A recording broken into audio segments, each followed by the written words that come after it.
ನಾಮಕರಣ ಒಬ್ಬರು ಮಾಡ್ತಾರಲ್ರಿ, ವಿದ್ಯೆ ಒಬ್ಬರು ಬೇರೆಯವರೇ ಕೊಡ್ತಾರೆ.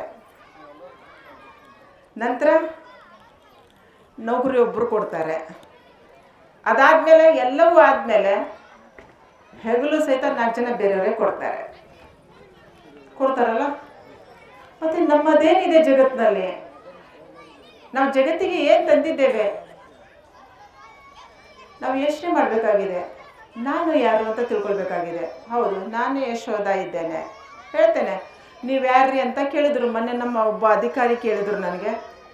ಅವ್ರ ಜೊತೆಗೆ ಕೆಲಸ ಮಾಡ್ತೇನೆ. ನೀವು ಯಾರಮ್ಮ ಅಂತಂದ್ರು ನನಗೆ. ಸರ್, ನನಗೆ ಗೊತ್ತಿಲ್ಲ, ಇನ್ನೂ ಅದು ಹುಡುಕಾಡ್ತಾ ಇದ್ದೇನೆ ಅಂತಂದೆ ನಾನು. ಅದೇಂಗ್ರಿ ಬಾಯರೇ ಅಂತಂದು, ನಿಮ್ಮ ಹೆಸರು ಏನು?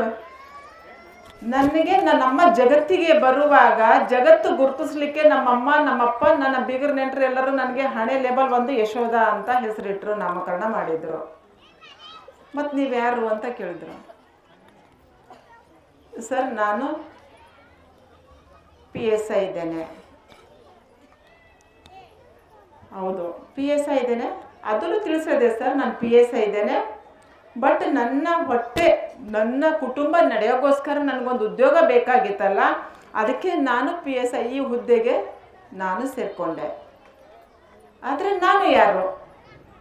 ನಾನು ಯಶೋಧ. ನಾನೊಬ್ಬ ಸಾಹಿತಿ, ನಾನೊಬ್ಬ ಕವಿತ್ರಿ, ನಾನೊಬ್ಬ ವಚನಗಾರ್ತಿ ಅಲ್ಲ. ಅದೆಲ್ಲ ಜನ ನಿನ್ನ ಹಾಬಿಗೋಸ್ಕರ, ನಿನ್ನ ಸುಖ ಸಂತೋಷ, ನಿನಗೆ ಖುಷಿ ಪಡಿಸೋಗೋಸ್ಕರ ನೀನು ಕಲ್ತಂಥ ವಿದ್ಯೆಗಳು. ಆದರೆ ನೀನು ಯಾರು? ನಾನು ಒಬ್ಬ ಸಮಾಜ ಸೇವಕಿ. ಅಯ್ಯೋ, ನಿನಗೆ ಖುಷಿ ಪಡಿಸೋಗೋಸ್ಕರ, ಜನರು ನಿನ್ನನ್ನು ಹೊಗಳೋಗೋಸ್ಕರ ನೀನು ಸಮಾಜ ಸೇವೆ ಮಾಡ್ತಾ ಇದೀಯ. ಆದರೆ ನೀನು ಯಾರು? ಆಮೇಲೆ ನೋಡಿ, ಮನೆಗೆ ಹೋಗಿ ನೀವು ನಿಮ್ಮೊಬ್ಬರಲ್ಲೇ ಪ್ರಶ್ನೆ ಹಾಕೊಳ್ರಿ, ನಾನು ಯಾರು? ಲಾಸ್ಟಿಗೆ ಏನು ಬರುತ್ತೆ ಅಂತಂದರೆ, ನೀವು ಓದಿದ್ರೆ ಭಾಳ ಚೆನ್ನಾಗಿರ್ತದೆ, ನೀವೇ ಅರ್ಥ ಮಾಡ್ಕೊಂಡ್ರೆ ಚೆನ್ನಾಗಿರ್ತದೆ. ಅದು ಕೊನೆಗೆ ನೀನು ಯಾರು ಅಂತಂದರೆ, ನಾನು ಕಲಬುರಗಿ ಜಿಲ್ಲೆದು, ನಾನು RG ನಗರ ಪೊಲೀಸ್ ಠಾಣೆ PSI, ನಾನು ಇಂಥವ್ರ ಮನೆ ಮಗಳು, ನಾನು ಇಂಥವಳು ಎಲ್ಲ ಹೇಳ್ತೇನೆ. ಆದರೂ ಕೂಡ ನಾನು ಯಾರು ಅನ್ನೋ ಪ್ರಶ್ನೆಗೆ ಇನ್ನೂ ಉತ್ತರ ಸಿಗೋದು ಕಷ್ಟ. ಯಾರು ಭಕ್ತಿ ಮಾರ್ಗದಲ್ಲಿ ಹೋಗಿರ್ತಾರೆ, ಯಾರು ಆಧ್ಯಾತ್ಮಿಕನ ಅಳವಡಿಸ್ಕೊಂಡಿರ್ತಾರೆ, ಅವರಿಗೆ ಮಾತ್ರ ನಾನು ಯಾರು ಅನ್ನೋದು ಗೊತ್ತಾಗುತ್ತೆ.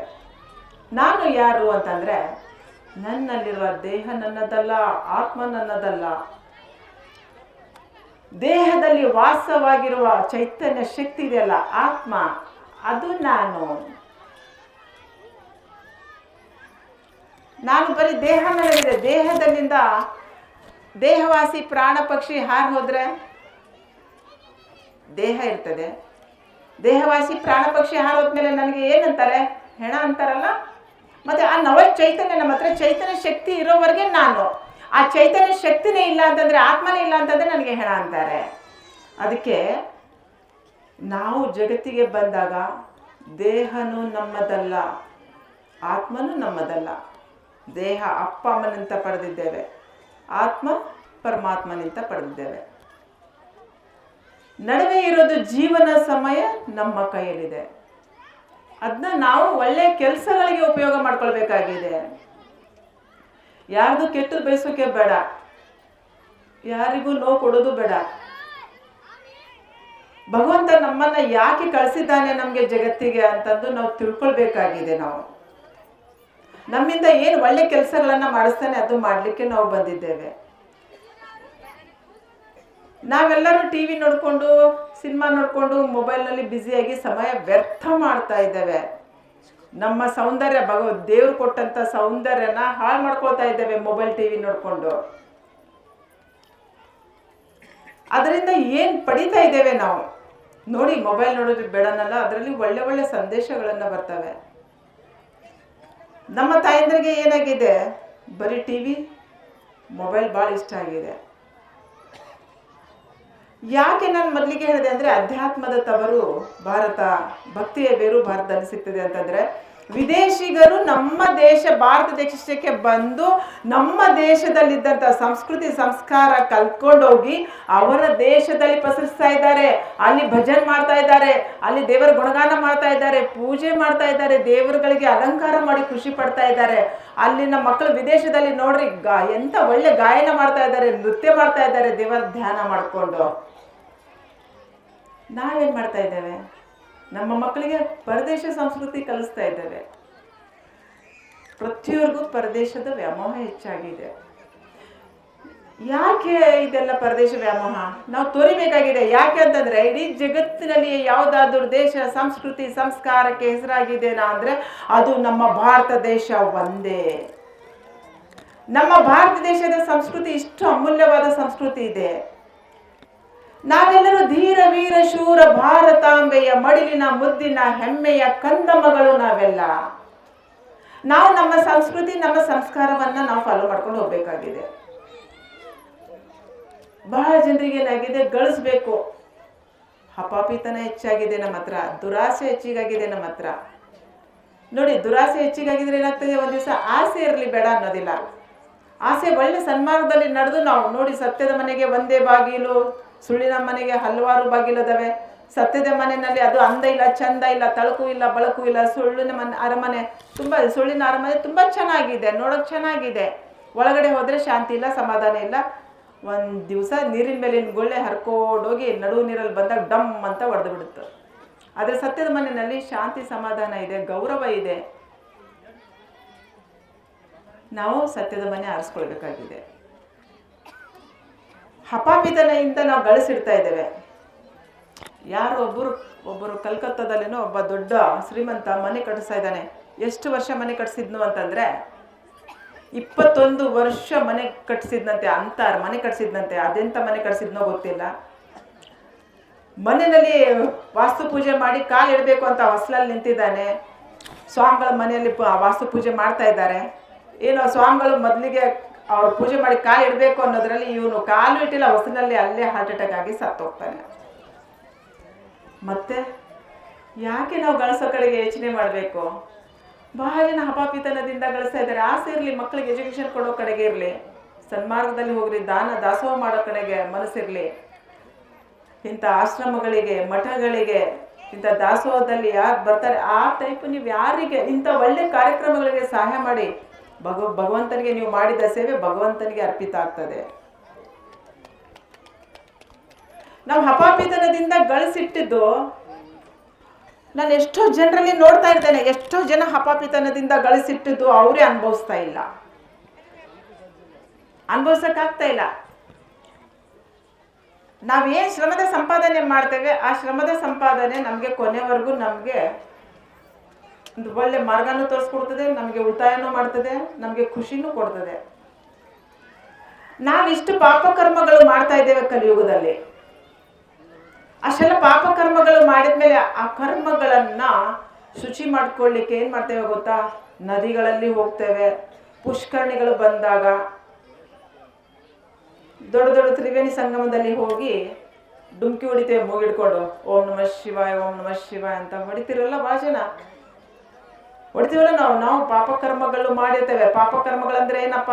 ಇನ್ನೊಬ್ಬರದು ಚಾಡಿ ಮಾಡೋದು, ಅಸೂಯೆ ಪಡೋದು, ಅಹಂಕಾರ ತೋರಿಸೋದು, ನಾನು ನನ್ನದು ನನ್ನಿಂದ, ಇನ್ನೊಬ್ಬರಿಗೆ ವೈರತ್ವದ ಭಾವನೆಯಿಂದ ಅವರಿಗೆ ಕೆಟ್ಟದ್ದು ಬಯಸೋದು, ಜಗಳ ಮಾಡೋದು, ಏನಾದ್ರೂ ಒಂದು ತಪ್ಪು ಮಾಡ್ತಾ ಇರ್ತೇವೆ. ಯಾವುದಾದ್ರೂ ಜೀವಿಗಳಿಗೆ ಹಿಂಸೆ ಕೊಡೋದು, ತೊಂದರೆ ಕೊಡೋದು, ಅದೆಲ್ಲ ಮಾಡಿದ ಪಾಪಕರ್ಮಗಳಿರ್ತವೆ. ಪಾಪದ ಧನ ಸಂಪಾದನೆ ಮಾಡಿ ಮನೆಯಲ್ಲಿ ಬಂದು ಹೆಂಡತಿ ಮಕ್ಕಳಿಗೆ ಖುಷಿ ಪಡಿಸೋದು ಮಾಡ್ತಾರಲ್ಲ. ಪಾಪದ ಧನದಿಂದ ಬಹಳ ಜನ ಖುಷಿ ಪಡಿಸ್ತಾರೆ. ನದಿ ಪುಷ್ಕರಣಿಗಳಲ್ಲಿ ನಾವು ಮಾಡಿದ ಪಾಪ ಕರ್ಮಗಳು ನದಿ ಪುಷ್ಕರಣಿಗಳಲ್ಲಿ ಮಿಂದು ಎದ್ದರೂ ದೇಹ ಶುಚಿ ಆಗ್ತದೆ, ಆದ್ರೆ ನಾವು ಮಾಡಿರುವ ಕರ್ಮಗಳು ಶುಚಿ ಆಗೋದಿಲ್ಲ. ಅದಕ್ಕೆ ನಾವು ಒಳ್ಳೆ ಕರ್ಮಗಳನ್ನ ಮಾಡಬೇಕಾಗಿದೆ. ನಾನು ಸಂಪಾದನೆ ಮಾಡ್ಬೋದಾಗಿತ್ತು, ತುಂಬಾ ಸಿಗ್ತದೆ, ಮಾಡ್ಬೋದಾಗಿತ್ತು. ಯಾಕೆ? ನನಗೆ ಸತ್ಯದ ಮನೆಯಲ್ಲಿ ಶಾಂತಿ ಇದೆ, ಸಮಾಧಾನ ಇದೆ. ನಾನು ಸಂಪಾದನೆ ಮಾಡಿ ತಗೊಂಡೋಗಿ ಮನೇಲಿ ಎಲ್ಲರಿಗೂ ನಾನು ಖುಷಿ ಪಡಿಸ್ಬೋದು, ತಿನ್ನಿಸ್ಬೋದು, ಉಡಿಸ್ಬೋದು, ಕೇಳಿದಂಥದ್ದೆಲ್ಲ ಕೊಡಿಸ್ಬೋದು. ಅವರೆಲ್ಲರೂ ನಾನು ತಂದು ಕೊಡೋವರೆಗೆ ಮನೆಯ ಜನ ಆಗಲಿ, ಬೀಗರಾಗಲಿ, ನೆಂಟರಾಗಲಿ, ಅಣ್ಣ ಆಗಲಿ, ತಮ್ಮ ಆಗಲಿ ಎಲ್ಲರೂ ಕೂಡ ಖುಷಿಯಿಂದ ನನ್ನ ಖುಷಿ ಹಂಚ್ಕೊಳ್ತಾರೆ. ನಾನು ಪಾಪದ ಸಂಪಾದನೆ ದಿನಾಲು ತಗೊಂಡೋಗಿ ಕೊಟ್ಟರೆ ಖುಷಿ ಪಡ್ತಾರೆ.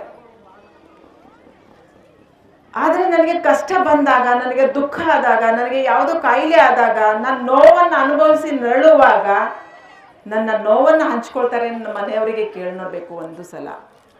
ನನಗೆ ಖುಷಿ ಆದಾಗ ಎಲ್ಲರೂ ನನ್ನ ಖುಷಿನಲ್ಲಿ ಭಾಗಿಯಾಗ್ತಾರೆ. ಆದರೆ ನನಗೆ ಇಂಥವೆಲ್ಲ ಕಾಯಿಲೆಗಳು, ನೋವುಗಳು, ದುಃಖಗಳು ಬಂದಾಗ ನನ್ನ ದುಃಖ, ನೋವು, ಕಾಯಿಲೆ ಯಾರಾದರೂ ಮನೆಯವರೇ ಹಂಚ್ಕೊಳ್ತಾರೆ ನೋಡ್ರಿ. ಗಂಡ ಹಂಚ್ಕೊಳ್ತಾನೋ, ಹೆಂಡತಿ ಹಂಚ್ಕೊಳ್ತಾಳೆ, ಮಕ್ಕಳು ಹಂಚ್ಕೊಳ್ತಾರೆ, ಬೀಗರು ನೆಂಟರು ಹಂಚ್ಕೊಳ್ತಾರೆ. ಯಾರು ಹಂಚ್ಕೊಳ್ತಾರೆ? ಯಾರು ಹಂಚ್ಕೊಳ್ಳೋದಿಲ್ಲ. ನಾವು ಮಾಡಿದ ಕರ್ಮಗಳು ನಮ್ಮ ಅಕೌಂಟ್ನಲ್ಲೇ ಇರ್ತವೆ. ನಾನು ಹೇಳ್ತೇನಲ್ಲ, ನಾನು ಯಾವಾಗಲೂ ನಾವು ಮಾಡಿದ ಕರ್ಮಗಳು ನಮ್ಮ ಪಾಸ್ಬುಕ್ ಇರ್ತದಲ್ಲ, ಬ್ಯಾಂಕ್ ಪಾಸ್ಬುಕ್, ಆ ಪಾಸ್ಬುಕ್ನಲ್ಲಿ ಜಮಾ ಆಗ್ತಾ ಇರ್ತದೆ. ನಾವು ಆ ಕರ್ಮಕ್ಕೆ ನಾವು ತಕ್ಕ ಫಲಗಳನ್ನು ಈ ಕಲಿಯುಗದಲ್ಲಿ ಅನುಭವಿಸಿ ಹೋಗಬೇಕಾಗಿದೆ. ಅದಕ್ಕೆ ನಾವು ಕೆಟ್ಟ ಕರ್ಮಗಳು ಮಾಡಬಾರ್ದು, ನಾವು ಸನ್ಮಾರ್ಗದಲ್ಲಿ ಹೋಗಬೇಕಾಗಿದೆ. ನಾನು ಇಷ್ಟೆಲ್ಲ ಸಂಪಾದನೆ ಮಾಡಿ ಕೂಡ ಇಟ್ಟರು ಕೂಡ ನಾನು ಸತ್ತ ಮೇಲೆ ನೋಡ್ರಿ, ನಮ್ಮ ಮನೇಲಿ ಎಲ್ಲರೂ, ನಾನಾಗಲಿ ನೀವಾಗಲಿ ಯಾರು ಸಂಪಾದನೆ ಮಾಡೋರು ಇರ್ತಾರೆ ನೋಡ್ರಿ, ಒಂದು ಸಲ ಯೋಚನೆ ಮಾಡ್ರಿ.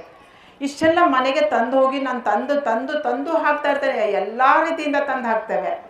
ಖುಷಿಗೂ 1-2 ದಿವಸ 3 ದಿವಸ ಒಂದು ಸ್ವಲ್ಪ ತರಲಿಕ್ಕೆ ತಡ ಮಾಡ್ರಿ ನೋಡ್ರಿ, ಮುಖ ಮುಸುಡಿಗಳು ಹೇಗಾಗ್ತವೆ, ಚೇಂಜೇನೇ ಆಗ್ತವೆ. ಯಾಕೋ ತಂದಿಲ್ಲ ನೋಡ್ರಿ, ಪೇಮೆಂಟ್ ಆಗ್ಲಿಕ್ಕೆ ಲೇಟ್ ಆಗಿದೆ ತಡೆ. ಅದೇ ಪೇಮೆಂಟ್ ಆಗಲ್ಲ, ಬೇರೆಯವ್ರದೆಲ್ಲ ಆಗ್ತದೆ, ನಿಮ್ದು ಯಾಕಾಗಲ್ಲ ಅಂತ ಕೇಳ್ತಾರೆ. ಆ ಟೈಪ್ ಬರ್ತಾವ ಮಾತು.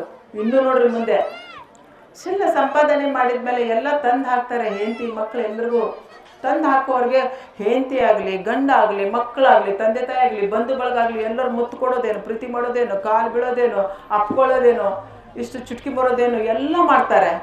ಅದೇ ಎಲ್ಲಿವರೆಗೆ ಮಾಡ್ತಾರೆ? ದೇಹದಲ್ಲಿ ಆತ್ಮ ಇರುವವರೆಗೆ ಜೀವ ಮಾಡ್ತಾರೆ, ಪ್ರೀತಿ ಮಾಡ್ತಾರೆ, ಗೌರವ ಕೊಡ್ತಾರೆ. ಈ ದೇಹವಾಸಿ ಪ್ರಾಣಭಕ್ಷಿ ಆತ್ಮನೇ ಹಾರ್ಕೊಂಡು ಹೋಯ್ತು ಅಂತಂದ್ರೆ ಈ ಹೆಣಕ್ಕೆ ಯಾರಾದ್ರೂ ಮುತ್ತು ಕೊಡ್ತಾರಾ? ಹೆಣಕ್ಕೆ ಯಾರಾದ್ರೂ ಮುತ್ತು ಕೊಟ್ಟಿದ್ದು ನೋಡ್ರೇನು? ಹೆಣಕ್ಕೆ ಯಾರು ಮುತ್ತು ಕೊಡಲ್ರಿ. ನಾನು ತಂದು ಹಾಕೋವರೆಗೆ ಎಲ್ಲರೂ ನನಗೆ ಪ್ರೀತಿ ಮಾಡ್ತಾರೆ. ನಾನು ತಂದು ಹಾಕೋವರೆಗೆ ಪ್ರೀತಿ ಮಾಡ್ತಾರಲ್ಲ. ನಾನು ಯಶೋಧನೆ ಸತ್ತೋದ್ಮೇಲೆ ನನ್ನ ದೇಹವಾಸಿ ಪ್ರಾಣ ಪಕ್ಷಿ ಅಂದರೆ ನನ್ನ ಆತ್ಮ ಪರಮಾತ್ಮನಲ್ಲಿಗೆ ಹೋಗಿ ಇನ್ನೊಬ್ಬರಿಗೆ ಜೀವ ಕೊಡ್ತದೆ. ಆದರೆ ಈ ದೇಹ ಮಣ್ಣಲ್ಲಿ ಮಣ್ಣಾಗಿ ಹೋಗ್ತದೆ. ಹೂತ್ರೆ ಸುಟ್ರೆ ಕುಳ್ಳು ಕಟ್ಟಿಗೆನಲ್ಲಿ ಬೂದಿಯಾಗಿ ಹೋಗ್ತದೆ. ಮಳೆ ಬಂದರೆ ಬೂದಿ ಹರ್ಕೊಂಡು ಹೋಗ್ತದೆ, ಗಾಳಿ ಬಂದರೆ ತುರ್ಕೊಂಡು ಹೋಗ್ತದೆ. ಮತ್ತು ನಾನೇನು ಮಾಡಿದ್ದೇನೆ ಜಗತ್ತಿಗೆ? ನಾನೇನು ಕೊಟ್ಟಿದ್ದೇನೆ? ಭಗವಂತ ನನಗೆ ಸೃಷ್ಟಿ ಮಾಡಿದ್ದಾನೆ. ನೀನೇನಾದರೂ ಸಾಧನೆ ಮಾಡಿ ಬಾ, ನೀನು ಭಕ್ತಿ ಮಾರ್ಗದಲ್ಲಿ ನಿನಗೆ ಕಳಿಸಿದ್ದೇನೆ. ಮತ್ತು ನಾನೇನು ಮಾಡ್ತೇನೆ? ಸತ್ತ ಮೇಲೆ ಏನು ಮಾಡ್ತಾರೆ ಮನೆಯವರು? ನಾನು ಸತ್ತ ಮೇಲೆ ಏನಂತಾರೆ? ಅಯ್ಯೋ ನನ್ನ ತಂಗಿ ಹೆಣ, ನನ್ನ ತಂಗಿ ಯಶೋದಾಗ ಯಾವಾಗ ಕರ್ಕೊಂಡು ಹೋಗ್ತಾರೆ ಸ್ಮಶಾನ ಘಾಟ್ಗೆ ಅಂತಾರೆ ಯಾರಾದರೂ? ನನ್ನ ಮಗಳು ಯಶೋದಾಗೆ ಯಾವಾಗ ಹೆಣ ಕುಣಿಗೇರಿ ಕರ್ಕೊಂಡು ಹೋಗ್ತಾರವ ಅಂತ ಕೇಳ್ತಾರೇನು ಯಾರಾದ್ರು? ಹೆಣ ಯಾವಾಗ ಹುಳಕ್ಕೆ ಹೋಯ್ತಾರವ ಅಂತಂತಾರೆ. ಮನೆಯವ್ರೆ ಅಂತಾರೆ, ಬೇರಂತೂ ಬಿಡ್ರಿ, ಓಣೆಗಿನವ್ರೆ ಅಂತಾರೆ. ಮಕ್ಕಳಿಗೆಲ್ಲ ಹಸಿವೆ ಆಗಿದ್ದಾರೆ, ಯಾವಾಗ ಹೆಣ ಎತ್ತುತ್ತಾರೆ ಯಶೋದೊಂದು ಅಂತ ಕೇಳ್ತಾರೆ. ಅಂತಾರೆಲ್ಲ ತಾಂದ್ರೆ ಮತ್ತೆ ಆ ಹೆಣದ ಮುಂದೆ ಹೆಂಡತಿ, ಮಕ್ಕಳು, ಗಂಡ, ತಂದೆ, ತಾಯಿ, ಬಂಧು ಬಳಗ ಆಳ್ತಾ ಇರ್ತಾರೆ. ಗಂಡ ಎಂತ ಚೆನ್ನಾಗಿ ಆಳ್ತಾನೆ ಗೊತ್ತಾ? ನನ್ನ ಹೆಂಡತಿ, ಅವನು ಹೆಂಗೆ ಆಳ್ತಾನೆ? ನನ್ನ ಹೆಂಡತಿ ಸತ್ಲು ಅರ್ಧ ದಾರಿನಲ್ಲಿ ನನ್ನ ಕೈ ಬಿಟ್ಟು ಹೋದ್ಲಲ್ಲ, ನನಗೆ ಕೈಗೆ 3-4 ಮಕ್ಕಳು ಕೊಟ್ಟು ಹೋದ್ಲ ಅಂತ ಅವನ ಸ್ವಾರ್ಥಕ್ಕಾಗಿ ಗಂಡ ಆಳ್ತಾ ಇರ್ತಾನೆ. ಯಾಕೆ? ನಂದು ಅರ್ಧ ವಯಸ್ಸಾಗಿದೆ, ಮುಂದೆ ಹೆಣ್ಣು ಯಾರು ಕೊಡಬೇಕು ನನಗೆ? ನನ್ನ ಹೆಂಡತಿ ಸುಖ ಕೊಡೋ, ಹೆಂಡತಿಲೇ ಸತ್ತೋಗಿದ್ಮೇಲೆ ನನ್ನ ಜೀವನ ಹೆಂಗಂತ ಆ ಸ್ವಾರ್ಥಕ್ಕಾಗಿ ಆಳ್ತಾ ಇರ್ತಾನೆ. ಹೆಂಡತಿ, ಗಂಡ ಸತ್ತರೆ ಹೆಂಡತಿ ಹೆಂಗಾಳ್ತಾಳೆ? ಅಯ್ಯೋ ನನಗೆ ಅರ್ಧ ದಾರಿನಲ್ಲೇ ಬಿಟ್ಟು ಹೋದಿಯಲ್ಲ, ನನಗೆ ಇಂಥ ಮಕ್ಕಳು ಕೊಟ್ಟು ಮುಂದೆ ನನ್ನ ಜೀವನ ಹೇಗೆ ಅಂತ ಆಕಿ ಆಳ್ತಾ ಇರ್ತಾಳೆ. ಮುಂದೆ ನನ್ನ ಭವಿಷ್ಯ ಹೇಗೆ ಅಂತ. ಅಣ್ಣ ತಮ್ಮಂದ್ರು ಇರೋವರೆಗೆ ಆಳ್ತಾರೆ, ಅವರು ಕೂಡ ಆಳ್ತಾರೆ ಹೆಣ ಹೋಗೋವರೆಗೆ. ಎಲ್ಲರೂ ಹೇಳ್ತಾರೆ. ಆದರೆ ತಾಯಿ ಅನ್ನೋ ಒಂದು ಜೀವ ಇದೆ ಅಲ್ಲ, ಕೊನೆವರೆಗೂ ಅಳ್ತದೆ ತಾಯಿ ಅನ್ನೋ ಜೀವ.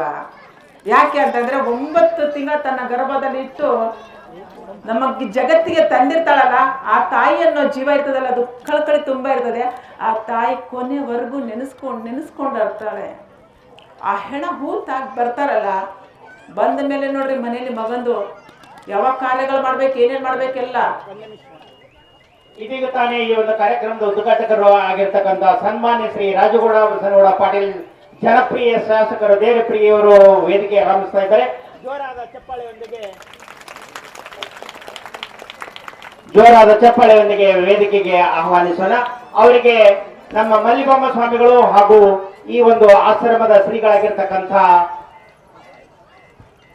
ಮಹೇಶ್ವರಾನಂದ ತೀರ್ಥ ಮಹಾಸ್ವಾಮಿಗಳು ಗೌರವಿಸಬೇಕಾಗಿ ನಾನು ವಿನಂತಿಸ್ಕೊಳ್ತಾ ಇದ್ದೇನೆ. ಒಂದು ನಿಮಿಷ ಮೇಡಮ್. ಇದೀಗ ತಾನೇ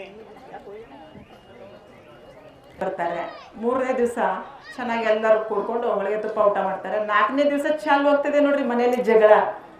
ಎದಕ್ ಚಾಲು ಹೋಗ್ತದೆ? ಯಶೋಧ ಗಳಿಸಿಟ್ಲು, ಬಿಲ್ಡಿಂಗ್ ಗಳಿಸಿಟ್ಲು, ಹೊಲ ಮನೆ ಗಳಿಸಿಟ್ಲು, ಆಕಿನ ಬಂಗಾರ ಯಾರ್ಯಾರು ಹಂಚ್ಕೊಳ್ಬೇಕು, ಯಾರ್ಯಾರು ಮಾಡ್ಬೇಕು, ಏನೇನು ತಗೊಳ್ಬೇಕು. ಅಲ್ಲಿ ನಾವು ಗಳಿಸಿಟ್ಟಿದ್ದು ಆಮೇಲೆ ಏನಾಗ್ತದೆ ಗೊತ್ತಾ? ಮಾಡಿದೆಲ್ಲ ಮಂದಿ ಪಾಲ್ ಆಗ್ತದೆ. ಆ ಮಂದಿ ಪಾಲ್ ಆಗ್ಬಾರ್ದು ಅಂತಂದ್ರೆ ಏನಾಗ್ತದೆ? ಅಣ್ಣ ಅಂತ ನನ್ ಬಂಗಾರ ಕೊಡು ಅಂತಾನೆ, ತಮ್ಮ ಅಂತ ನನಗೆ ಕೊಡು ಅಂತಾನೆ ಆಸ್ತಿ. ನೋಡಿ, ನಾವು ಗಳಿಸಿಟ್ಟಿದ್ದೆಲ್ಲ ಆಮೇಲೆ ಜಗಳ ಹಚ್ಚಿ ಹೋಗೋದು ಬೇಡ. ಇರೋವರೆಗೆ ನಾವು ಸನ್ಮಾರ್ಗದಲ್ಲಿ ಹೋಗಿ ದಾನ ದಾಸೋಹ ನಾವೇನ್ ನಮ್ಮಿಂದ ಆಗ್ತದೆ ಅದನ್ನ ಒಳ್ಳೆ ಕೆಲಸಗಳನ್ನ ಮಾಡೋಣ. ಪಶು ಪಕ್ಷಿಗಳಿಗೆ ಆಹಾರ ಧಾನ್ಯ ಇಡೋಣ. ನಾವು 4 ಜನ ಯಾರಾದ್ರೂ ಬಂದ್ರೆ ಅವರಿಗೆ ದಾಸೋಹ ಮಾಡೋಣ. ನೀವು ಕೂಡಿರ್ತೀರ ತಾಯಿ, ಕೂಡಿಟ್ರೆ ಯಾರಾದ್ರೂ ಕೂಡಿರ್ತಾರಲ್ಲ, ಆಗಿನ ಕಾಲದ ಶರಣರು ಕೂಡಿರ್ತಿದಿಲ್ಲ. ಬಸವಾದಿ ಶರಣರು 12ನೇ ಶತಮಾನದಲ್ಲಿ 770 ಅಮರಗಣಗಳಿದ್ರು, 36 ಜನ ಶರಣರಿದ್ರು. ಅವ್ರು ಯಾವತ್ತು ತಮಗೋಸ್ಕರ ಕಾಯಕ ಮಾಡಿಲ್ಲ. ದಾಸೋಹಕ್ಕಾಗಿ, ನಿತ್ಯ ದಾಸೋಹಕ್ಕಾಗಿ ಬಂದ ಶರಣರಿಗೆ ದಾಸೋಹ ಮಾಡಬೇಕು ಅನ್ನೋ ಭಾವನೆಯಿಂದ ಕಾಯಕ ಮಾಡ್ತಾ ಇದ್ರು. ಭಕ್ತಿ ಮಾರ್ಗದಲ್ಲಿ ಲೀನ್ ಆಗಿದ್ರು, ಸಂಪಾದನೆ ಮಾಡ್ಕೊಂಡ್ ಬರ್ತಿದ್ರು. ಒಂದ್ ದಿವ್ಸದ ಏನಿದೆ ಅಷ್ಟೇ ತಗೊಳ್ತಿದ್ರು. ಅವ್ರು ಎಷ್ಟು ಕೊಡ್ತಾರೆ ದುಗ್ಗಾಣಿ ಅಂತಿದ್ರು. ಆ ಕಾಲಕ್ಕೆ ನಾಣ್ಯಗಳು ಕೊಡ್ತಿದ್ರು. ಅದರಿಂದ ಬಂದಂಥದ್ದು ದಾಸೋಹ ಮಾಡ್ತಿದ್ರು. ನಾವೇನ್ ಮಾಡ್ತೇವೆ? ಎಷ್ಟು ಕೂಡಿಡ್ತಾ ಇದ್ದೇವೆ ನಾವು. ಅದಕ್ಕೆ ಹೇಳ್ತಾ ಇದ್ದೇನೆ, ಕೂಡಿಡಕ್ಕೆ ಹೋಗ್ಬೇಡ್ರಿ. ಯಾಕೆ ಅಂತಂದ್ರೆ ಎಷ್ಟು ನೀವು ದಾನ ಧರ್ಮ ಮಾಡ್ತೀರಾ ಅದು ನಿಮ್ಮ ಅಕೌಂಟ್ನಲ್ಲಿ ಜಮಾ ಆಗ್ತದೆ. ಪುಣ್ಯದ ಕೆಲಸ ಅದು. ಯಾಕಪ್ಪ ಅಂತಂದ್ರೆ ಕೊಟ್ಟಿದ್ದು ತನಗೆ ಬಚ್ಚಿಟ್ಟಿದ್ದು ಪರರಿಗೆ, ಕೊಟ್ಟು ಕೆಟ್ಟಿನ ಬೇಡ ಮುಂದೆ ಕಟ್ಟಿಟ್ಟ ಬುತ್ತಿ ಸರ್ವಜ್ಞ ಅಂತೆ. ಅದಕ್ಕೆ ಆಯ್ದಕ್ಕಿ ಲಕ್ಕಮ್ಮ ಎಂತ ಚೆನ್ನಾಗಿ ಹೇಳ್ತಾಳೆ ತಾಯಿ ತನ್ನ ಗಂಡನಿಗೆ ಗೊತ್ತಾ? ಒಂದ್ ದಿವಸ ಆಯ್ದಕ್ಕಿ ಲಕ್ಕಮ್ಮನ ಗಂಡ ಕಟ್ಟಿಗೆ ಸೌದೆ ತರಲಿಕ್ಕೆ ಹೋಗ್ತಾರೆ. ಬೆಟ್ಟಕ್ಕೆ ಹೋಗಿ ತಗೊಂಡು ಬಂದು ಶರಣರ ಅಂಗಳಕ್ಕೆ ಹಾಕಿದ್ಮೇಲೆ ಒಂದು ದಿವಸ ಶರಣರ ಅಂಗಳದಲ್ಲಿ ಹೆಚ್ಚಿನ ದವಸ ಧಾನ್ಯ ಕೊಟ್ಮೇಲೆ ಅದು ತಗೊಂಡು ಬಂದಾಗೆ ಆ ತಾಯಿ ಹೇಳ್ತಾಳೆ, ಲಕ್ಕಮ್ಮ ತಾಯಿ ಹೇಳ್ತಾಳೆ, ಶರಣರೇ ಯಾಕೆ ಇವತ್ತು ಹೆಚ್ಚಿನ ದವಸ ಧಾನ್ಯ ತಂದಿದ್ದೀರಾ? ಆಗ ಆತ ಹೇಳ್ತಾನೆ, ಪಾಪ ಮಾರಯ್ಯ, ಅಲ್ಲ ಇವತ್ತು ಹೆಚ್ಚಿನ ಕಟ್ಟಿಗೆ ಹಾಕಿದ್ದಕ್ಕೆ ಶರಣರು ಹೆಚ್ಚಿಗೆ ಕೊಟ್ಟರು, ಅದಕ್ಕೆ ತಂದೆ. ಅಯ್ಯೋ ಹುಚ್ಚ ಸ್ವಾಮಿ, ಶರಣ ಅಂಗಡಿಗೆ ನಮ್ಗೆ ದಿನ ಎಷ್ಟು ಬೇಕು ಅಷ್ಟೇ ಸಾಕು, ನಮ್ಗೆ ಹೆಚ್ಚಿಂದ ತರೋದು ಬೇಡ, ಕೊಟ್ಟು ಬರ್ರಿ ವಾಪಸ್ಸು. ಯಾಕೆಂದ್ರೆ ಶರಣರಿಗೆ ಹಿಂದಿನ ದಿವಸದ ಏನ್ ಬೇಕು ನಮ್ಗೆ ಅಷ್ಟೇ ಸಾಕು, ನಾಳಿನ ಆಸೆ ನಮ್ಗೆ ಬೇಡ ಅಂತ ಹೇಳಕ್ಕೆ ಅಂತಾಳೆ. ಆಸೆ ಎಂಬುದು ಅರಸಂಗಲ್ಲದೆ ಶಿವಭಕ್ತರಿಗೆ ಉಂಟೆ ಅಯ್ಯ, ರೋಷ ಎಂಬುದು ಯಮದೂತರಿಗಲ್ಲದೆ ಅಜಾತರಿಗೆ ಉಂಟೆ ಅಯ್ಯ, ಈ ಸಖಿ ಆಸೆ ನಮಗೆ ಕಯ್ಯ, ಈಶ್ವರ ನೊಪ್ಪ ಮಾದಯ್ಯ ಪ್ರಿಯ, ಅಮರೇಶ್ವರ ಲಿಂಗಕ್ಕೆ ದೂರ ಮಾರಯ್ಯ ಅಂತೆ. ಅದಕ್ಕೆ ತಾಯಂದ್ರೆ ನೀವೆಷ್ಟು ದಾನ ಧರ್ಮ ಮಾಡ್ತೀರಾ, ಎಷ್ಟು ಭಕ್ತಿ ಮಾರ್ಗದಲ್ಲಿ ಹೋಗ್ತೀರಾ, ನೀವೆಷ್ಟು ದೇವರ ನಾಮಾವಳಿಗಳು ನಾಮಸ್ಮರಣೆ ಮಾಡ್ತೀರಾ, ಪೂಜೆ ಮಾಡ್ತೀರಾ, ಅದೆಲ್ಲ ನಿಮ್ಮ ಅಕೌಂಟ್ನಲ್ಲಿ ಜಮಾ ಆಗ್ತದೆ. 4 ಜನ ಅಕ್ಕ ತಂಗಿಯರು ಭಾಳ ಜನ ನಾನು ಕೇಳ್ತೇನೆ. ಅಕ್ಕ ತಂಗಿಯರಿಗೆ ಒಂದು ಕಿವಿ ಮಾತು ಹೇಳಲಿಕ್ಕೆ ಇಷ್ಟಪಡ್ತೇನೆ, ಯಾರ್ದು ಚಾಡಿ ನಿಂದೆ ಮಾಡಕ್ ಹೋಗ್ಬೇಡ್ರಿ. ನಾನು ನನ್ನದು ನನ್ನಿಂದ ಅನ್ನೋದು ಬೇಡ. ನಾನು ಅನ್ನೋದು ನಾನೇನು ಈಗ ಹೇಳ್ದಲ್ಲ, ಮೊದ್ಲಿಗೆ ಹೇಳ್ತೇನೆ, ನಾನು ಅನ್ನೋದು ಮರ್ತು ಬಿಡ್ಬೇಕು. ನಾನು ಯಾರು ಅಂತ ನನಗೆ ಗೊತ್ತಿಲ್ಲ. ನನ್ನದು ನಾನೇನು ಅಮ್ಮನ ಗರ್ಭದಿಂದ ಬರುವಾಗ ಖಾಲಿ ಕೈಯಿಂದ ಬಂದೆ, ಏನು ತಂದಿಲ್ಲ. ನನ್ನಿಂದ ನಾನು ಮಾಡ್ತಾ ಇಲ್ಲ, ಭಗವಂತ ಮಾಡಿಸ್ತಾ ಇದ್ದಾನೆ ನನ್ನ ಕೈಯಿಂದ ಅಷ್ಟೇ. ಅದು ನಾನು ಮಾಡ್ತಾ ಇದ್ದೇನೆ. ಆದರೆ ನಾನು ಯಾಕೆ ಅಂತಂದರೆ ಭಗವಂತ ಸೃಷ್ಟಿಕರ್ತ ನಿರ್ಮಾಪಕ ಆಗಿದ್ದಾನೆ, ನಾವೆಲ್ಲರೂ ಪಾತ್ರಧಾರಿಗಳಾಗಿದ್ದೇವೆ. ಅವ್ರು ನಮಗೆ ಪಾತ್ರ ಕೊಟ್ಟಿದ್ದಾನೆ, ಆ ಪಾತ್ರ ನಿಭಾಯಿಸಬೇಕು. ನಾವು ಅಚ್ಚುಕಟ್ಟಾಗಿ ನಿಭಾಯಿಸಬೇಕಾಗಿದೆ. ನಮ್ಮ ಪಾತ್ರ ಮುಗಿದ್ರು, ಜೀವನ ಅನ್ನೋ ಪಾತ್ರ ಮುಗಿದರೂ ಕೂಡ ನಮ್ಮ ಪಾತ್ರಕ್ಕೆ ನೆನೆಸ್ಕೊಂಡು ಜನಗಳು ಚಪ್ಪಾಳೆ ಹಾಕುವಂತ ಪಾತ್ರ ಮಾಡಬೇಕಾಗಿದೆ. ಜಗತ್ತಿನಲ್ಲಿ ನಾವು ಬಿಟ್ಟೋಗ್ತೇವೆ, ಜಗತ್ತೆಲ್ಲರೂ ಬಿಟ್ಟೋಗೋದಿದೆ ಒಂದು ದಿವಸ. ಅದಕ್ಕೆ ನಾವು ಎಷ್ಟು ಕೂಡಿಟ್ರು ಕೂಡ ಅದು ಯಾವುದೋ ನೋಡ್ರಿ, ನಾವು ಆಸೆ ಪಟ್ಕೊಂಡು ಕೂಡಿಟ್ರೆ ಅದಕ್ಕೆ ನುಸಿನೂ ಹತ್ಕೊಂಡು ಹೋಗ್ತದೆ, ಇಲಿನೂ ಹತ್ಕೊಂಡು ಹೋಗ್ತವೆ, ಹುಳುಗಳು ಹತ್ಕೊಂಡು ಬೂಸಾಗಿ ಅದ್ರ ಹೋಗ್ತದೆ ಲಾಸ್ಟಿಗೆ. ಅದಕ್ಕೆ ಅದು ಆಗೋಕ್ಕಿಂತ ಮುಂಚೆ ಯಾರ್ದಾದ್ರೂ ಬಾಯಿಗೆ ಹಾಕ್ರಿ, ಇಂಥ ದಾಸೋಹಗಳಿಗೆ, ಇಂಥ ಒಂದು ದೇವಸ್ಥಾನಗಳಿಗೆ ದಾನ ಕೊಡ್ಲಿಕ್ಕೆ ಪ್ರಯತ್ನ ಪಡಿರ್ತಾರೆ. ಅಂದರೆ ಯಾರು ಅಹಂಕಾರ ತೋರ್ಸೋಕೆ ಹೋಗ್ಬೇಡ್ರಿ. ಅಹಂಕಾರದಿಂದ ನೀವು ಯಾರ ಪ್ರೀತಿ ಸಂಪಾದನೆ ಮಾಡ್ಲಿಕ್ಕೆ ಆಗೋದಿಲ್ಲ, ನೀವು ಯಾವ ಸಾಧನೆ ಮಾಡ್ಲಿಕ್ಕೂ ಆಗೋದಿಲ್ಲ. ಯಾರು ಶರಣು ಹೇಳ್ತಾರೆ ಅವರಿಗೆ ಶರಣು ಶರಣಾರ್ಥಿ ಅಂತ ಹೇಳ್ರಿ. ಬಸವಣ್ಣನವರು ಒಂದು ದಿವಸ ಬೀದಿಯಿಂದ ಹೋಗ್ತಾ ಇರ್ತಾರೆ, ಶರಣರ ಅನುಭವ ಮಂಟಪ ಕಡೆಗೆ ಹೋಗುವಾಗ ಹಳ್ಳೆನವ್ರು ಹೋಗ್ತಾರೆ. ಹಳ್ಳೆನವರು ಶರಣು ನಮ್ಮಪ್ಪ ಅಂದಾಗೆ ಶರಣು ಶರಣಾರ್ಥಿ ನಮ್ಮಪ್ಪ ಅಂತ ಹೇಳ್ತಾರೆ ಅವರು. ನೋಡ್ರಿ ಎಂಥ ದೊಡ್ಡ ಅವರು ಆ ಕಾಲದ ನಮ್ಮ ಬಸವಣ್ಣ 12ನೇ ಶತಮಾನದ ಬಸವಣ್ಣನವರು ಎಂಥ ದೊಡ್ಡ ಮನಸ್ಸು ನೋಡ್ರಿ ಅವ್ರದ್ದು. ಎಲ್ಲರನ್ನ ಎಷ್ಟು ಪ್ರೀತಿಯಿಂದ ಹಚ್ಕೊಂಡಿದ್ರು ಅವರು. ನಾವು ಕೂಡ ಶರಣರ ಆದರ್ಶ ಬದುಕನ್ನು ಫಾಲೋ ಮಾಡಬೇಕಾಗಿದೆ, ದಾಸರ ಸಂತರ ಆದರ್ಶ ಬದುಕು ಫಾಲೋ ಮಾಡಬೇಕಾಗಿದೆ. ಯಾಕೆ ಅಂತಂದರೆ ನಮ್ಮ ಮಕ್ಕಳಿಗೆ ನಾವು ಪಠ್ಯ ಪುಸ್ತಕದಲ್ಲಿ ನಾವೇನಿದೆ ಅದನ್ನೇ ಹೇಳ್ತಾ ಇದ್ದೇವೆ. ನಿಜವಾದ ಏನಿದೆ ಸಾಹಿತ್ಯ ಏನಿದೆ, ನಿಜವಾದದ್ದು ಏನು ನಡೆದಿದೆ ಅನ್ನೋದು ನಾವು ಭಾರತ ದೇಶದ ಸಂಸ್ಕೃತಿ ಸಂಸ್ಕಾರದ ಬಗ್ಗೆ ತಿಳಿಸ್ಕೊಡ್ಲಿಕ್ಕೆ ನಾವು ಹಿಂಜರಿತಾ ಇದ್ದೇವೆ. ಅದಕ್ಕೆ ತಾಯಂದರೆ ದಯವಿಟ್ಟು ಯಾರು ಮೊಬೈಲ್ ನೋಡೋಕೆ ಹೋಗ್ಬೇಡ್ರಿ. ಮಕ್ಕಳಿಗೆ ಒಳ್ಳೆ ಪಾಠ ಮಾಡೋಕೊಳಗೆ ಮನಸ್ಸು ಕೊಡ್ರಿ. ಹೀರೋಗಳನ್ನಾಗಿ ಮಾಡಲಿಕ್ಕೆ ಮನಸ್ಸು ಕೊಡೋಕೆ ಹೋಗ್ಬೇಡ್ರಿ. ಮಕ್ಕಳಿಗೆ ಒಳ್ಳೆ ಪ್ರಜೆಗಳನ್ನಾಗಿ ಮಾಡಲಿಕ್ಕೆ ಪ್ರಯತ್ನ ಪಡ್ರಿ. ನಿಮ್ಮ ಮಕ್ಕಳಿಗೆ ಭಾರತ ದೇಶ ಬಿಟ್ಟು ವಿದೇಶಗಳಿಗೆ ಕಳಿಸೋಕೆ ಪ್ರಯತ್ನ ಪಡಬೇಡ್ರಿ. ವಿದೇಶದಲ್ಲಿ ನಿಮ್ಮ ಮಕ್ಕಳು ಸೆಟ್ಲಾಗಿ ಅಲ್ಲೇ ಪರದೇಶದಲ್ಲಿ ಸೆಟ್ಲಾಗಿ ಪರದೇಶದೊಳಗೆ ಕಟ್ಕೊಂಡು ಅಲ್ಲೇ ಇರ್ತಾರೆ. ನೀವಿಲ್ಲಿ ವೃದ್ಧಾಶ್ರಮ ಸೇರೋಕ್ಕೆ ತಯಾರಿ ಮಾಡಬೇಡ್ರಿ. ಯಾಕೆಂದರೆ ಭಾರತ ದೇಶದಲ್ಲಿ 27,000 ವೃದ್ಧಾಶ್ರಮಗಳು ಸೃಷ್ಟಿಯಾಗಿದ್ದಾವೆ. ಆ ವೃದ್ಧಾಶ್ರಮಗಳು ಬಂದಾಗಬೇಕಾದ್ರೆ ನೀವೆಲ್ಲರೂ ನಿಮ್ಮ ತಂದೆ ತಾಯಿಗಳಿಗೆ ದೇವರಂತ ಪೂಜೆ ಮಾಡಿ ಜಗತ್ತಿಗೆ ತಂದಿದ್ದಾರೆ ಅವರು. ನಿಮ್ಮ ಅತ್ತೆ ಮಾವಂದರಿಗೆ ನಿಮ್ಮ ಅತ್ತೆ ಮಾವಂದರಿಗೂ ಕೂಡ ನಿಮ್ಮ ತಂದೆ ತಾಯಿಯಂತೆ ನಿಮ್ಮ ಮಕ್ಕಳಲ್ಲಿ ಮಕ್ಕಳಂತೆ ಪ್ರೀತಿ ಮಾಡಲಿಕ್ಕೆ ಪ್ರಯತ್ನ ಪಡ್ರಿ. ನಿಮ್ಮ ಭಾವ ಮೈದಿಂದರಿಗೆ ನಿಮ್ಮ ಮಕ್ಕಳಂತೆ ಒಂದು ಅಣ್ಣ ತಮ್ಮಂದ್ರ ಹತ್ರ ಪ್ರೀತಿ ಮಾಡ್ರಿ. ಅಲ್ಲಿ ಬಾಂಧವ್ಯ ಬೆಸೆಯೋಕ್ಕೆ ಪ್ರಯತ್ನ ಪಡ್ರಿ.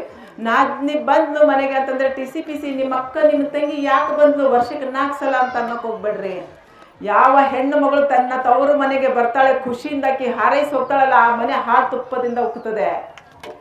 ಅದಕ್ಕೆ ನಾದಿಂದೇರಿಗೆ ನೀವು ಮಗಳಂತೆ ಪ್ರೀತಿ ಮಾಡ್ರಿ. ನಾದಿಂದೇರಿಗೆ ಆದರೆ ತಂದೆ ತಾಯಿಗಳಿಗೆ, ನಿಮ್ಮ ತಂದೆ ತಾಯಿಗಳಿಗೆ ಬಿಟ್ಟು ಬರುವಾಗ ನಿಮ್ಮ ಅತ್ತಿಗೆದಾರಿಗೆ ಹೇಳ್ತೀರಾ ನೀವು, ನೋಡತ್ತಿಗೆ ನಮ್ಮ ಅವ್ಗೆ ಏನಾದ್ರು ಅಂದರೆ ನೋಡು ನಾಳೆ ಮತ್ತೆ ನಮ್ಮವ್ವ ನಮ್ಮಪ್ಪ ಫೋನ್ ಮಾಡಿದ್ರೆ ನೀನು ಚಲೋನೆ ಮಾಡ್ತೀನಿ, ಅವ್ರು ಪೊಲೀಸ್ ಕಂಪ್ಲೇಂಟ್ ಕೊಡ್ತೀನಿ ಅಂತೀರ. ಹೌದಲ್ಲ? ಮತ್ತೆ ನಿಮ್ಮ ಅತ್ತೆ ಮಾವನಿಗೆ, ಅದಕ್ಕೆ ನಿಮ್ಮ ಅತ್ತೆ ಮಾವನಿಗೆ ನೀವು ಎಷ್ಟು ಸೇವೆ ಮಾಡ್ತಿರಲ್ಲ ಅಷ್ಟು ನಿಮಗೆ ಪುಣ್ಯ ಸಿಗ್ತದೆ. ನೋಡ್ರಿ, ನಾವು ಬಾಂಧವ್ಯ ಬೆಸಿಬೇಕಾಗಿದೆ. ಎಷ್ಟು ದಿವಸ ಇರ್ತೇವೆ ನಾವು ಕಲಿಯುಗದಲ್ಲಿ? ನಾವು ಜಂಡ ಉರ್ಲಿಕ್ಕೆ ಬಂದಿದ್ದೀವಾ? ಯಾರು ಜಂಡ ಉರ್ಲಿಕ್ಕೆ ಬಂದಿಲ್ಲ. ನಾವು ಒಂದು ದಿವಸ ಹೋಗೋದಿದೆ. ಅದಕ್ಕೆ ನಾನು ತಾಯಂದ್ರಿಗೆ ಹೇಳಲಿಕ್ಕೆ ಇಷ್ಟಪಡ್ತೇನೆ, ಚಾಡಿ ಮಾಡೋಕ್ಕೆ ಹೋಗ್ಬೇಡ್ರಿ, ನಿಂದೆ ಮಾಡೋಕ್ಕೆ ಹೋಗ್ಬೇಡ್ರಿ, ಅಸೂಯೆ ಪಡೋಕ್ಕೆ ಹೋಗ್ಬೇಡ್ರಿ. ಯಾರಾದರೂ ಒಬ್ಬರು ಏನಾದರೂ ಒಂದು ಕಾರ್ ತೊಗೊಂಡಿದ್ದಾರೆ ಅಂತಂದರೆ ಅವ್ರು ಕಾರ್ ತೊಗೊಂಡ್ರಲ್ಲ ಎಲ್ಲಿಂದ ಬಂತು ದುಡ್ಡು? ಇವೆಲ್ಲ ನಮ್ಗೆ ಯಾಕೆ ಚಿಂತೆ ಬೇಕು? ಯಾರೋ ಒಬ್ಬರು 2 ಅಂತಸ್ತು ಮನೆ ಕಟ್ಟಿಸ್ತಾ ಇದ್ದಾರೆ ಅಂತಂದರೆ ಅವ್ರಿಗೆ ಎಲ್ಲಿಂದ ಬಂತು ದುಡ್ಡು? ಗಂಟು ಹತ್ತಿದೇನೋ, ಯಾರು ಕಳ್ ಮಾಡಿದ್ರೇನೋ? ಯಾಕೆ ನಮ್ಗೆ ಬೇಕು? ಅವ್ರ ಮನೆ ಕಟ್ತಾ ಇದ್ದಾರೆ ಅಂದರೆ ಯಾವುದಾದ್ರೂ ಒಂದು ಲಿಂಬೆಹಣ್ಣು ಹಾಕಿ ಬರೋದೆ, ಅದು ಮನೆ ನಿಲ್ಲಬೇಕು, ಅವ್ರು ಮುಂದುವರಿಬಾರ್ದು. ಇಂಥ ಭಾವನೆಗಳು ನಮ್ಮ ಹತ್ರ. ಅದಕ್ಕೆ ತಾಯಂದ್ರೆ ನಮ್ಮ ಹತ್ರ ಅಂಥದ್ದು ಯಾಕೆ ಅಂತಂದರೆ ಅಂಥ ಭಾವನೆಗಳು ನಮ್ಮ ಹತ್ರ ಬರೋದು ಬಿಡ. ನಾವು ಭಕ್ತಿ ಮಾರ್ಗದಲ್ಲಿ ಹೋಗ್ತಾ ಇದ್ದೇವೆ, ನೀವೆಲ್ಲರೂ ಭಕ್ತಿ ಮಾರ್ಗದಲ್ಲಿ ಹೋಗಿದ್ದೀರಾ. ಇಲ್ಲಿ ಆಶ್ರಮದಲ್ಲಿ ಎಷ್ಟು ಜನ ಸೇರಿದ್ದೀರಾ? ಮಠಗಳಲ್ಲಿ, ಆಶ್ರಮಗಳಲ್ಲಿ, ದೇವಸ್ಥಾನಗಳಲ್ಲಿ ಎಷ್ಟು ಜನ ಸೇರ್ತಿರಲ್ಲ, ನಿಜವಾಗ್ಲೂ ನೀವು 7 ಜನ್ಮದಲ್ಲಿ ಪುಣ್ಯ ಮಾಡಿದ್ದವರೇ ಇಂಥ ಜಾಗದಲ್ಲಿ ಸೇರಿರ್ತೀರಾ. ಅದು ದೈವ ಭಕ್ತರಾಗಿದ್ದರೆ ಮಾತ್ರ ಇಂಥ ಜಾಗಗಳು ಸಿಗ್ತವೆ, ಇಂಥ ಸ್ಥಾನಗಳಲ್ಲಿ ಭಾಗವಹಿಸಲಿಕ್ಕೆ ಅವಕಾಶ ಸಿಗ್ತದೆ, ಎಲ್ಲರಿಗೂ ಸಿಗೋದಿಲ್ಲ. ಅದಕ್ಕೆ ನಾನು ಹೇಳ್ತೇನೆ, ದೇವರಿದ್ದಾನೆ, ದೇವರಿಲ್ಲ ಅನ್ನೋದು ಬೇಡ. ನಾನು ದೇವರಿದ್ದಾನೆ ಅನ್ನೋದು ಸಾಕ್ಷಾತ್ಕಾರ ಮಾಡ್ತೇನೆ ನಿಮಗೆ. ದೇವ್ರು ಎಲ್ಲಿದ್ದಾನೆ ಅಂದರೆ ಸಕಲ ಜೀವರಾಶಿಗಳಲ್ಲೂ ದೇವರಿದ್ದಾನೆ, ಸಕಲ ಜೀವಾತ್ಮರಲ್ಲಿ ಪರಮಾತ್ಮನಿದ್ದಾನೆ. ದೇವರಿಲ್ಲ ಅನ್ನೋದು ಬೇಡ. ಈ ಜಗತ್ತು ಒಂದು ಸಮುದ್ರ ಇದೆ. ಈ ಸಮುದ್ರದಲ್ಲಿ ನಮ್ಮ ಕುಟುಂಬ ಇದೆ ಅಲ್ಲ, ಅದು ಒಂದು ಡೋಣಿ ಇದೆ. ಈ ಡೋಣಿನಲ್ಲಿ ನಾವು ಕೂತಿದ್ದೇವೆ. ಈ ಡೋಣಿನಲ್ಲಿ ಕೂತು ಈ ದಡದಿಂದ ಆ ದಡಕ್ಕೆ ಹೋಗಬೇಕಾದ್ರೆ ಒಬ್ಬ ಅಂಬಿಗ ಬೇಕಲ್ಲ? ಅರ್ಥ ಆಗ್ತಾ ಇದೆ ನನ್ನ ಮಾತು? ಅಂಬಿಗ ಬೇಕು. ಆ ಅಂಬಿಗ ಇದ್ರೇ ಈ ದಡದಿಂದ ಆ ದಡಕ್ಕೆ ನಮ್ಮ ದೋಣಿ ಮುಟ್ತದೆ. ಹಾಗಿದ್ರೆ ಅಂಬಿಗ ಯಾರು? ಸೃಷ್ಟಿಕರ್ತ, ಅಖಿಲಾಂಡ ಕೋಟಿ ಬ್ರಹ್ಮಾಂಡ ನಾಯಕನೇ ಅಲ್ಲ, ನಮಗೆಲ್ಲ ಅವನೇ ಕರ್ಕೊಂಡೋಗಿ ಈ ದಡದಿಂದ ಆ ದಡಕ್ಕೆ ಮುಟ್ಟಿಸೋನು. ಮತ್ತೆ ದೇವ್ರದಾನೆ, ದೇವ್ರಿಲ್ಲ ಅನ್ನೋದು ಬೇಡ. ಎಲ್ಲ ರೂಪದಲ್ಲಿ ದೇವ್ರು ಬಂದು ದಿನಾಲೂ ನಮಗೆ ದರ್ಶನ ಕೊಡ್ತಾ ಇದ್ದಾನೆ. ಗುರುತಿಸ್ಬೇಕಾಗಿದೆ. ಯಾಕೆ ಗುರುತಿಸ್ತಾ ಇಲ್ಲ ಅಂತಂದ್ರೆ ನಮ್ಮ ಭಾವನೆಗಳು ಕಲ್ಮಶವಾಗಿದ್ದಾವೆ. ಪರಿಶುದ್ಧವಾಗಬೇಕಾದ್ರೆ ನಮಗೆ ಅಧ್ಯಾತ್ಮ ಬೇಕು. ಅಧ್ಯಾತ್ಮ ಇದ್ರೆ ನಿಮಗೆ ಭಕ್ತಿ ತಾನಾಗೆ ಒಲಿತದೆ. ಅಧ್ಯಾತ್ಮ ಭಕ್ತಿ ಎರಡು ನಿಮ್ಮ ಹತ್ರ ಅವಳಿ ಜವಳಿ ಇದ್ದಂಗೆ. ಅವು ಎರಡು ನಿಮ್ಮ ಹತ್ರ ಇದ್ರೆ ನೀವು 100% ದೇವರ ಸಾಮೀಪ್ಯ ಪಡಿತೀರಾ. ಒಂದು ದಿವಸ ಕಿಂಕರಿ ಬೊಮ್ಮಯ್ಯನವರು, ಅವ್ರು ಕಂಕರಿ ಅಂತಿರಲ್ಲಪ್ಪಾಜಿ, ಕಿನ್ನರಿ ಬೊಮ್ಮಯ್ಯನವರು ಅವ್ರು ಕಿನ್ನರಿ ಬಾರಿಸಿ ಎಲ್ಲರನ್ನ ಇಂಥ ಸಭೆಗಳಲ್ಲಿ ಭಾಗವಹಿಸಿ ಎಲ್ಲರನ್ನ ಖುಷಿಪಡಿಸಿದ್ರಂತೆ. ಅಷ್ಟು ಚೆನ್ನಾಗಿ ನುಡಿಸಿದ್ರಂತೆ ಅವರು. ಒಂದು ದಿವಸ ಪರಮಾತ್ಮ ಪಾರ್ವತಿ ಕೂಡ ಇವ್ರ ಬಗ್ಗೆ ಭಾಳ ಕೇಳ್ತಾ ಇದ್ದೇನೆ, ಹೋಗೋಣ ಕಲಿಯುಗ ಇದಕ್ಕೆ ಜಗತ್ತಿಗೆ ಹೋಗೋಣ, ಮರ್ತಕ್ಕೆ ಹೋಗೋಣ ಅಂತ ಪಾರ್ವತಿ ಪರಮೇಶ್ವರರು ಬಂದ್ರಂತೆ. ಬಂದ ಮೇಲೆ ಅವ್ನು ಬಾರಿಸೋದು ನೋಡಿ ಅವರು ಕೂಡ ಚಾಲು ಮಾಡಿದ್ರಂತೆ. ಕುಣಿದು 3 ದಿವಸ ಕುಣಿದ್ರಂತೆ. ಅವ್ನು 3 ದಿವಸ ಬಾರಿಸ್ತಾನೆ ಇದ್ದಂತೆ. ಆಗ ಒಂದು ದಿವಸ ಪರಮಾತ್ಮನ ನಾನೇ ಗೆಲ್ತೀನಂತ ಪರಮಾತ್ಮ, ದೇವ್ರಿದೆ ನಾನು ಗೆಲ್ತೀನ, ಅವನು ನಾನು ಭಕ್ತ ಇದ್ದೇನೆ, ನಾನು ಸೋಲ್ಬಾರ್ದು. ಲಾಸ್ಟಿಗೆ ಪರಮಾತ್ಮನೇ ಸೋತ್ನಂತೆ. ಹೇಳ್ತಾನಂತೆ, ಬೊಮ್ಮಾಯಿನವರೇ ಸ್ವರ್ಗಕ್ಕೆ ನಡೀರಿ. ಅವ್ರು ಎಂತ ಚೆನ್ನಾಗಿ ಉತ್ತರ ಕೊಡ್ತಾರೆ ಗೊತ್ತಾ? ಅಯ್ಯೋ ಸ್ವಾಮಿ, ನಿನ್ನ ಸ್ವರ್ಗ ತಗೊಂಡು ಏನು ಮಾಡಲಿ, ನೀನು ನನ್ನ ಭಕ್ತರಲ್ಲಿ ಭಾಳ ಜನ ಆದರೆ, ನನ್ನಿಲ್ಲಿ ಕೆಲಸ ಭಾಳ ಇದೆ, ಕಾಯಕ ಇದೆ, ಕಲಿಯುಗದಲ್ಲಿ ನಾನು ಸಾಧನೆ ಮಾಡಬೇಕು, ನಾನು ಏನಾದರೂ ನಾನು ಶರಣರ ಸಂತರ ಆದರ್ಶ ಬದುಕು ಅಂದರೆ ಭಕ್ತಿ ಮಾರ್ಗದಲ್ಲಿ ಹೋಗಬೇಕಾಗಿದೆ. ನಾನು ಇಲ್ಲಿ ಒಳ್ಳೆ ಎಲ್ಲ ಶರಣರದ್ದಾರೆ, ಇವರ ಸೇವೆ ಮಾಡಬೇಕಾಗಿದೆ, ದಾಸೋಹ ಮಾಡಬೇಕಾಗಿದೆ, ಭಕ್ತಿ ಮಾಡಬೇಕಾಗಿದೆ. ನನಗೆ ಅಲ್ಲಿ ಅವಕಾಶ ಸಿಗೋದಿಲ್ಲ ಸ್ವರ್ಗದಲ್ಲಿ, ನಾನು ಇಲ್ಲೇ ಮಾಡಲಿಕ್ಕೆ ಅವಕಾಶ ಸಿಕ್ಕಿದೆ, ಇದು ಮಾಡ್ತೇನೆ, ನೀನು ಹೋಗು ಅಂತ ಹೇಳ್ತಾನಂತೆ. ಮತ್ತು ನಾವೆಲ್ಲ ಇಂಥ ಮಾರ್ಗದಲ್ಲಿ ಬಂದಿದ್ದೇವೆ ಅಂತಂದರೆ ನಾವೆಲ್ಲರೂ ಕೂಡ ದಾಸರ, ಸಂತರ, ಶರಣರ ಎಲ್ಲರ ಆದರ್ಶ ಬದುಕು ನಾವು ಫಾಲೋ ಮಾಡಬೇಕಾಗಿದೆ. ಮಕ್ಕಳಿಗೆ ಎಂಥ ವಿದ್ಯೆ ಕೊಡಬೇಕು ಅಂದರೆ ತಾಯಂದರೆ, ದೇವ್ರು ಯಾಕೆ ಕಾಣಿಸ್ತಾ ಇಲ್ಲ ಅಂತಂದರೆ, ನಾನು ಹೇಳ್ತೇನಲ್ಲ ಯಾವಾಗಲೂ ಅಪ್ಪೋರಿಗೆ ಗೊತ್ತಿದೆ, ನಮ್ಮ ಕಣ್ಣುಗಳಿಗೆ, ನಮ್ಮ ಮನಸ್ಸುಗಳಿಗೆ ಗ್ರಹಣಗಳು ಇಟ್ಕೊಂಡಿದ್ದಾವೆ ಅಂತ. ಆ ಗ್ರಹಣಗಳು ಎಂಥದ್ದು ಅಂದರೆ, ಸೂರ್ಯನಿಗೆ, ಚಂದ್ರನಿಗೆ ಒಂದು ಅರ್ಧ ತಾಸು, 1 ತಾಸು ಗ್ರಹಣಗಳು ಇಟ್ಕೊಂಡು ಬಿಡ್ತವೆ. ಮನುಷ್ಯನ ಮನಸ್ಸುಗಳಿಗೆ ಗ್ರಹಣಗಳು ಇಟ್ಕೊಂಡಿದ್ದಾವೆ. ನಾನು, ನನ್ನದು, ನನ್ನಿಂದ, ಅಸೂಯೆ, ಅಹಂಕಾರ, ಕ್ರೋಧ, ಚಾಡಿ, ನಿಂದೆ, ಜಗಳ, ವೈರತ್ವ, ಇವೆಲ್ಲ ಶುಚಿ ಆಗಬೇಕಾದ್ರೆ ಇಂಥ ಮಾರ್ಗದ ಅವಶ್ಯಕತೆ ಇದೆ. ಇಂಥ ಮಾರ್ಗದಲ್ಲಿ ಬಂದಿದ್ದೀರಾ ಅಂದರೆ ನೀವು ಕೂಡ ಎಲ್ಲಷ್ಟು ಕ್ಲೀನ್ ಆಗ್ತವೆ, ನಿಮ್ಮ ಸ್ವಚ್ಛ ಭಾವನೆಗಳು ಹುಡ್ತವೆ ಅಂತ ಹೇಳಲಿಕ್ಕೆ ಇಷ್ಟಪಡ್ತೇನೆ. ದಯವಿಟ್ಟು ದೇವರ ಮೇಲೆ ಭಾರ ಹಾಕಿ, ದೇವರ ಮೇಲೆ ನಂಬಿಕೆ ಇಡ್ರಿ. ಒಳ್ಳೆ ಗುರುಗಳು ಸಿಕ್ಕಿದ್ದಾರೆ. ನಾನಂತೂ ಅಪ್ಪಾಜಿಯವ್ರಿಗೆ ಭಾಳ ನೆನೆಸ್ತಾ ಇರ್ತೇನೆ. ನಾನು ಇದರಲ್ಲಿ ನೋಡಿ, ನಾನು ಆಲ್ಮೇಲ್ನಲ್ಲಿ ನಾನು ಮಾತಾಡಿದ್ದೆ. ಆಲ್ಮೇಲೆ ಅಪ್ಪಾಜಿಯವರು ನನಗೆ ಪರಿಚಯ ಮಾಡಿಕೊಟ್ಟಿದ್ರು. ಭಾಳ ಖುಷಿಯಾಗಿದೆ. ಅವರ ಭಕ್ತರು ನೀವು ಆಗಿದ್ದೀರಾ. ನಿಮ್ಮನ್ನು 100% ಒಳ್ಳೇದಾಗ್ತದೆ ಅಂತ ಹೇಳ್ತಾ ಇವ್ರು ಚೀಟಿ ಕೊಟ್ಟಿದ್ದಾರೆ. ಇಲ್ಲಾಂದರೆ ತುಂಬ ನಿಮಗೆ ಪೂರ್ತಿ ಇವತ್ತು ದೇವರನ್ನ ಡೈರೆಕ್ಟ್ ದರ್ಶನ ಮಾಡಿಸಿದೆ. ಆ ಟೈಪು ನಾನು ಆಲ್ಮೇಲೆ ಅಪ್ಪರಿಗೆ ಗೊತ್ತಿದೆ. ಯಾಕಂತಂದರೆ ಸುಳ್ಳು ಹೇಳಕ್ಕೆ ಹೋಗ್ಬೇಡ್ರಿ. ದೇವ್ರನ್ನ ನಂಬಿ ದಾನ ಮಾಡಿ, ದಾಸೋಹ ಮಾಡಿ, ಇಂಥ ಮಠಗಳಿಗೆ ನಿಮ್ಮಿಂದ ಎಷ್ಟಾಗ್ತದೆ ಅಷ್ಟು ಸಹಾಯ ಮಾಡಲಿಕ್ಕೆ ಪ್ರಯತ್ನ ಪಡ್ರಿ ಅಂತ ಹೇಳ್ತಾ, ಮಕ್ಕಳಿಗೆ ಹೀರೋಗಳನ್ನಾಗಿ ಮಾಡೋದು ಬೇಡ, ಮಕ್ಕಳಿಗೆ ಒಳ್ಳೆ ಪ್ರಜೆಗಳನ್ನು ಮಾಡಿರಿ. ಭಾರತ ದೇಶದ ಕೀರ್ತಿ ಬೆಳಗಿಸೋದು ಅವರ ಕೈಯಲ್ಲಿದೆ. ನಮ್ಮ ಜಿಲ್ಲೆಗೆ, ನಾಡಿಗೆ, ದೇಶಕ್ಕೆ ಒಳ್ಳೆ ಕೀರ್ತಿ ತರುವಂಥ ಸಾಧನೆ ಮಾಡಿ, ಸಾಧಕರ ಸಾಲಿನಲ್ಲಿ ಅವರೊಬ್ಬ ಸಾಧಕರಾಗಬೇಕಾದ್ರೆ ಮಕ್ಕಳಿಗೆ ಸನ್ಮಾರ್ಗದ ದಾರಿ ತೋರಿಸ್ಕೊಟ್ರಿ ಅಂತ ಹೇಳ್ತಾ ನನ್ನ ಮಾತುಗಳಿಗೆ ವಿರಾಮ ಕೊಡ್ತೇನೆ. ಎಲ್ಲರಿಗೂ ಶುಭವಾಗಲಿ. ನಮಸ್ಕಾರ. ಪೊಲೀಸ್ ಸಬ್ ಇನ್ಸ್ಪೆಕ್ಟರ್ ಆಗಿ ಗುಲ್ಬರ್ಗಾದಲ್ಲಿ ಸೇವೆ ಸಲ್ಲಿಸತಕ್ಕಂಥವರು ಇವರು ನುಡಿದಂತೆ ನಡೆಯುವವರಲ್ಲ, ನಡೆದಂತೆ ನುಡಿದವರು. ಇವರು ಬಗ್ಗೆ ನಾನು ಒಂದೆರಡು ಮಾತುಗಳಲ್ಲಿ ಹೇಳಬೇಕಂದ್ರೆ